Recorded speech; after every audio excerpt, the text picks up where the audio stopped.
إن الله وملائكته يصلون على النبي ሰው ምድር ላይ በሚኖርበት ጊዜ ብቻውንም ይኖራል ሸክም ይሆናል አላህ ይጠብቀን ሌሎቹን የሚሸከም ደግሞ አለ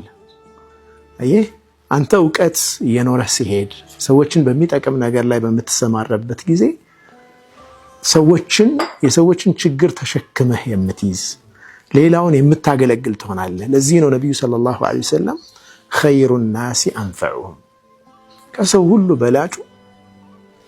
በጣም ብዙ ሰው የሚጠቅመው ሰው የበለጠ ጠቃሚ የሆነው ሰው አላህ ዘንድ የበለጠ ዋጋ አለው ኦኬ የሆነ ፖዚሽን እንኳን ብትወስድ በስሩ 10 ሰዎችን የሚመራና የሚያስተዳድር ሰውና 1 ሚሊዮን ሰው የሚያገለግል ሰው እኩል አይደለም ኃላፊነት ቦታው የሚሰጡት ኢምፓክትም የሚሰጡት ጥቅምም የሚፈጥሩት ኢምፓክትም የተለያየ ነው በዛ ልክ ነው የኛ የሰውነት ማንነታችን ክብራችን የሚለካውና ይሄንን ዕውቀታቸውን አንደኛ ንያቸውን አስተካክለው ኢንቴንሽናቸውን አሳምረው ህዝብን ማገልገል ክብር ነው ህዝብን ለማገልገል በሚል መንፈስ ወደ ስራ ዓለም እንዲገቡ ሁለተኛ ኮንቲኒየስሊ ራሳቸውን እንዲያሳድጉ ዕውቀት ዛሬ ሜዳሊያ ስለተገኘ ወይም ዛሬ በሆነ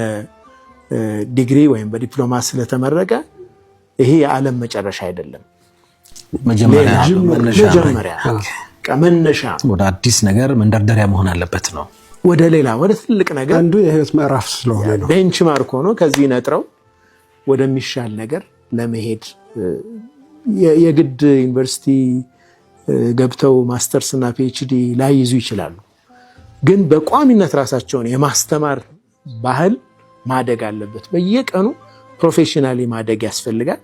ከፕሮፌሽናቸው ውጭ ሆነ ነገር ደግሞ በማንበብ እይታቸውን ማስፋት ይፈልጋል